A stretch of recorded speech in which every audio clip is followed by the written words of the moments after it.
Bonjour, notre invité est aujourd'hui Jean d'Ormesson, qui vient de publier aux éditions Héloïse d'Ormesson un livre intitulé tout simplement La Conversation. Ça se passe un soir de l'hiver 1803-1804, aux Tuileries. Jean d'Ormesson imagine un long dialogue entre Bonaparte, premier consul à vie, et Cambacérès, deuxième consul. Le futur Napoléon explique à Cambacérès à quel point le système du consulat à vie lui paraît bancal, et arrive à la conclusion qu'il faut instaurer l'Empire. Un empire qu'il conçoit évidemment comme un empire glorieux. Et il entend bien que Cambacérès, homme d'influence, l'aide à parvenir à ses fins. Voilà une conversation qui pourrait avoir pour sous-titre « Au plaisir de l'intelligence ». Jean d'Ormesson, bonjour. Bonjour. Merci d'avoir répondu à notre invitation. Alors, en cet hiver, donc 1803-1804, Bonaparte considère que son régime est fragile et pourtant le bilan du consulat est déjà plus que remarquable. Le bilan est remarquable. Il faut dire que la situation que Bonaparte a trouvée le 18 et 19 Brumaire était catastrophique. Catastrophique. La France était vraiment dans un état lamentable. Après 10 ans de troubles et après 3 ans de révolution violente, le 9 Thermidor avait mis fin à la dictature du Comité de salut public. Mais ce qui était venu après était, selon la formule d'un historien, une sorte de tyrannie haletante. Le Comité de salut public, c'était un peu rude à la fin. À la fin, on guillotinait 60, 80 personnes par jour, oui. Ce qui est quand même pas mal. Sous le directoire, on ne guillotine plus beaucoup, mais plus rien ne fonctionne. Plus rien ne fonctionne. La monnaie a perdu 90% de sa valeur, la rente est tombée à presque à rien, les ports sont fermés, Marseille et Bordeaux ne fonctionnent plus, l'industrie est à peu près morte, les forêts sont ravagées, la sécurité n'existe plus. Vous ne pouvez pas aller de Paris à Marseille. Il faut acheter des laissez-passer à des bandes. Vous ne pouvez pas aller de Paris à Brest, vous êtes attaqué.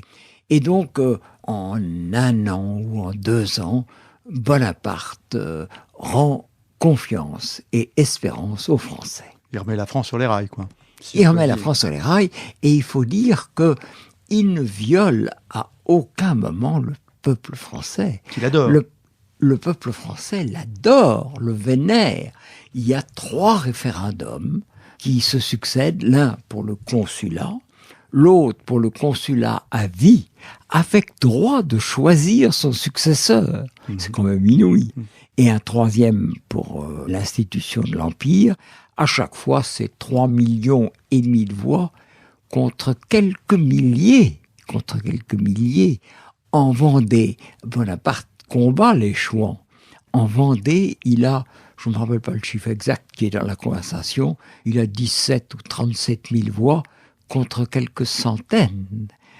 Et à droite et à gauche, pour les motifs opposés, les Français adulent Bonaparte. Alors, ce que vous expliquez, c'est que lui-même, ce dont il est le plus fier, c'est de cela, et non pas de ses victoires militaires. Eh bien, naturellement, Bonaparte est un grand capitaine. Il est un grand capitaine, il est l'égal d'Alexandre le Grand, de César, d'Hannibal, de Charlemagne, de Charles Quint. À mon sens, il est peut-être un peu plus que... parce que tous les autres sont des héritiers. Jules César n'appartient pas à une famille royale, mais sa famille descend de Vénus, c'est encore mieux. Tandis que Bonaparte se fait lui-même. Mais en dehors de ce stratège de génie, il a un usage des mots qui est extraordinaire. C'est un grand lecteur. Il lit tout ce qu'il trouve. Quand il part pour l'Égypte, il emporte 40 caisses de livres. Et pas des livres pour meubler les bibliothèques, des livres qu'il va lire. Oui.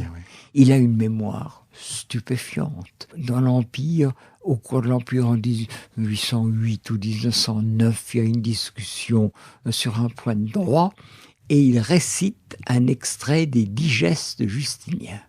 On lui dit « Mais vous avez lu ça récemment ?» Il dit « Non, j'ai lu ça quand j'étais à Aussonne à 19 ans. » Il s'en souvenait. Il est inouï, n'est-ce pas, d'intelligence, de brillant. Et c'est amusant de mettre en face de lui Cambacérès. J'avais naturellement pensé à un dialogue entre deux grands esprits, Bonaparte Et Talleyrand. Et Talleyrand. Mais Talleyrand, d'abord, aurait retiré la couverture à lui. Et puis il faisait peur à Napoléon. Il pensait non qu'à lui, absolument. Et puis, il n'était pas très intéressant à convaincre. Il voulait faire de Bonaparte un roi. Et d'ailleurs, Bonaparte ne voulait pas devenir roi. C'est exactement la même situation que César. Alors c'est très intéressant parce que vous nous expliquez effectivement qu'il considère que la monarchie des Bourbons a rapetissé le... Voilà, a rapetissé. C'est ça, c'est le mot. Bourbons. Au fond, il n'est pas très hostile à l'Ancien Régime. Il trouve que les Bourbons n'étaient plus bons à rien. C'est ça. Voilà, hein. voilà la vérité. Et il avait juré haine à la royauté. Et quelques-uns de ses camarades allaient plus loin. Bernadotte avait tatoué sur la poitrine « Mort au roi ». Et il devient roi de Suède. C'est une situation Alors, extraordinaire. il ne veut pas rétablir la monarchie, fût-ce pour lui-même, mais il ne veut pas non plus pérenniser la Révolution. Et vous faites un distinguo très précis entre ce qu'il attache à la Révolution et ce qui le fait prendre ses distances à l'égard de la Révolution. En fait, il tient à la Révolution par un certain aspect de l'égalité, mais pas du tout par la liberté. Alors, la notion de liberté, Alors, ça, c'est une surprise. Alors, un peu. il veut achever la Révolution aux deux sens du Ouais, mot c'est ça. achever. Il veut la pousser à bout. Et c'est un général républicain. Son patron, c'était Robespierre.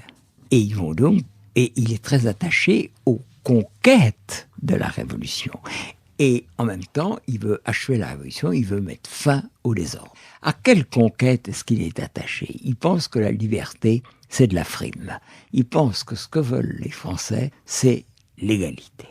Et l'égalité, la liberté, évidemment, il va la sacrifier, mais l'égalité, il la leur donne. On lui dit, vous rétablissez une cour, vous rétablissez un protocole. Il dit, oui, mais mon beau-frère Murat est fils d'aubergiste, Lannes est maçon, un tel est ouvrier agricole. Né fils de tonnelier, Un autre, voilà. Augereau maçon, Voilà, la femme de Lefebvre, du maréchal Lefebvre, et lavandière, lavandière. c'est ça, oui. Il a des formules extraordinaires. Il dit, la formule de l'Ancien Régime, c'était à chacun selon sa naissance. La formule de la Révolution, c'était l'égalité ou la mort. Ma formule à moi, c'est à chacun selon ses mérites. Mais alors, dans cette vision-là de ce qui sera l'Empire, est-ce qu'on ne retrouve pas au fond la vision que Montesquieu avait de la République des vertus C'est sous tellement Montesquieu? vrai ce que vous dites C'est proche. que Bonaparte prétend incarner la République. Et vous savez que dans les premiers temps de l'Empire, après il oubliera un peu, mais dans les premiers temps de l'Empire, la formule officielle est République française, Napoléon empereur. C'est ça la formule.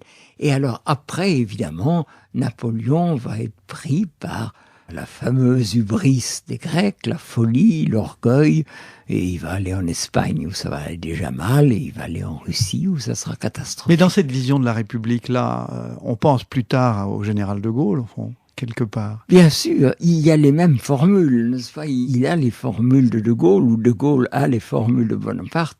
Je ne veux pas de parti, je ne veux pas de faction, je suis solidaire de l'ensemble de l'histoire de France, de Clovis à la Convention nationale. Je ne veux ni de jacobins, ni d'aristocrates. Mon seul parti, c'est la France. Et cette formule extraordinaire, précisez-la quand même, parce que c'est vraiment étonnant. J'ai l'imagination républicaine et l'instinct monarchique. Tout est là. C'est un républicain qui veut l'ordre. Et c'est quelqu'un qui croit à l'égalité. Des chances, des chances. Des chances, Ouais. des chances. C'est ça, pas des situations. Et vous savez, la révolution était inévitable à partir du moment où Ségur avait fait passer un décret en 1780. Et ce décret interdisait l'accès aux postes élevés de l'armée à quiconque n'avait pas 12 ou 14 Oui, ou c'est 16. l'idée des 4 quartiers, c'est l'édit des 4 quartiers, de c'est ça. noblesse. Et alors vous voyez C'est bien- ça la réforme. En fait, c'est là l'origine de la révolution. C'est là, Oui. l'origine de la Oui, oui, révolution tout à fait. est là. Elle est là. Vous voyez bien qu'à la fin de Louis XVI, il n'y a pas de grand capitaine. La révolution a lieu avec tous ses drames, Et vous avez Bonaparte, Junot, Hoche, Marceau, Kléber, Lannes, Davout, Berthier, tous des génies. Vous voyez bien que la révolution était inévitable. Et si ça n'avait pas été Bonaparte qui la prenne en main, ça aurait été un de ses officiers. Un condottiere quelconque, quoi. Un condottiere quelconque. Alors, vous soulignez son attachement à Charlemagne. Oui. Pourquoi Charlemagne? À Charlemagne... Pas aux Capétiens, pas... non, c'est les Carolingiens, c'est Charlemagne. Pourquoi? Parce qu'il ne veut pas... Il y a deux grandes fractures dans l'histoire de France. C'est la monarchie et l'Empire. Charlemagne, c'est l'Empire. C'est le César français, un peu, Charlemagne. C'est César. Alors, il se rattache à César et à Charlemagne. D'où l'aigle, d'ailleurs. Et il le dit très ouvertement, j'ai juré haine à la royauté, je n'ai jamais parlé de l'Empire. Et donc, il abandonne les Capétiens, les Mérovingiens et surtout les Bourbons, qui n'estiment pas beaucoup, et il se rattache au César et à Charlemagne. Et en ce sens, il est un des ancêtres de l'Europe, d'une Europe naturellement non démocratique, mais d'une Europe, il pense unifier l'Europe. Et ses rêves, en réalité, vont plus loin que la France et ils vont plus loin que l'Europe. Vous savez que son grand projet, c'était de descendre sur les Indes. Alors là, c'est la surprise. Pour quelqu'un n'ayant pas votre culture, c'est-à-dire quelqu'un comme moi, c'est la grande surprise de ce livre. C'est de voir à quel point, il a 34 ans, à quel point il est déjà dans la démesure la plus totale. C'est-à-dire que l'Europe, c'est bien, mais ce qu'il veut, c'est être le maître du monde.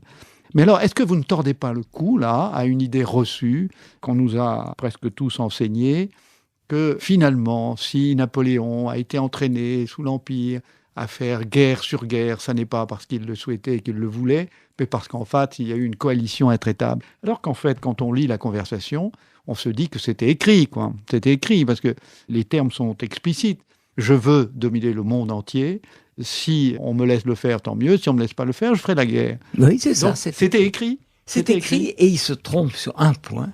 Il dit « Je suis entré à Venise, je suis entré à Milan, je suis entré au Caire, j'entrerai à Vienne, j'entrerai à Berlin, j'entrerai à Moscou, je débarquerai en Angleterre. » Et il n'a pas débarqué en Angleterre, et c'est évidemment l'Angleterre qui est derrière toutes les coalitions qui vont abattre Napoléon, et finalement c'est un Anglais, c'est Wellington qui va l'emporter. Donc tout ça est très logique, quoi. Tout ça est assez logique. Alors vous le présentez donc comme un homme avide de puissance, mais au fond, et c'est tout l'intérêt de ce livre, parce que vous levez un peu le voile là-dessus, le moteur de cette avidité, quel est-il? Qu'est-ce qu'il fait courir, au fond? Je dirais deux choses. D'abord, il a des moyens extraordinaires, l'intelligence, la mémoire. Mais les deux choses qui le font courir, c'est d'abord l'imagination. C'est pour ça que la conversation est amusante, parce qu'il dit lui-même, à un moment, dès que j'ai pensé quelque chose, c'est comme si c'était déjà fait. Et il dit à Cambacérès, ne parlez pas de cette conversation, mais tout ce que nous avons dit va se réaliser. Et en effet, dès qu'il a une idée, il la réalise. Donc l'imagination... Mais à la différence du général de Gaulle, puisqu'on parlait du général de Gaulle tout à l'heure, lui, il va rentrer dans tous les détails. Ce qu'il dit, je ne laisse rien au hasard. Vous savez qu'en même temps qu'il a des plans sur la planète, il veille à ce que les chaussettes et les godillots, enfin c'est pas des godillots à l'époque, et les souliers arrivent à telle ou telle unité qui en manque et que la nourriture qu'on donne à tel régiment soit bonne. C'est stupéfiant. Et évidemment, il y a l'imagination et l'ambition. L'ambition, il est un homme, il dit « je ne suis qu'un homme », mais il est un homme avec des moyens évidemment exceptionnels. Et qui ne peut plus se passer de gloire, voilà. Et qui ne peut plus obéir. Il le dit très très crûment. Alors, vous avez choisi donc Cambacérès comme interlocuteur pour lui, probablement parce que c'est un excellent relais à ce moment-là, mais il y a aussi une chose qui frappe là-dedans, et qui est assez étonnante, c'est qu'au fond, Bonaparte et Napoléon n'ont été entourés que de très peu de civils d'envergure. Il y en a très peu. Mais quelques-uns ça qui étaient quand même géniaux, n'est-ce pas? Il y a Bonaparte, il y a Chateaubriand, que je retrouve de l'autre côté, n'est-ce pas? On y reviendra. Voilà. Talleyrand, Fouché qui est quand même très brillant. Oui, mais il se méfiait de ces trois-là. Oui. Avec raison, d'ailleurs. À un moment donné, beaucoup plus tard, il dira à Fouché, dites donc Fouché, vous avez voté la mort du roi. Et Fouché lui répond, sire, C'est le premier service que j'ai eu le bonheur de rendre à votre majesté. C'est quand même très brillant. Et Cambacérès est aussi très intelligent. Il m'a semblé naturel de le prendre. Il est le deuxième consul, il est le premier personnage après Bonaparte. Et il a fait beaucoup de choses en plus. Et en plus, il est régicide, ultra... Avec réserve. Avec réserve. Vous savez ce que c'était, les réserves? Non. Les réserves, c'était... Il voulait que Louis XVI ne soit pas guillotiné, soit conservé comme otage, et qu'on fasse savoir qu'on le guillotinerait si les Autrichiens pénétraient sur le territoire français.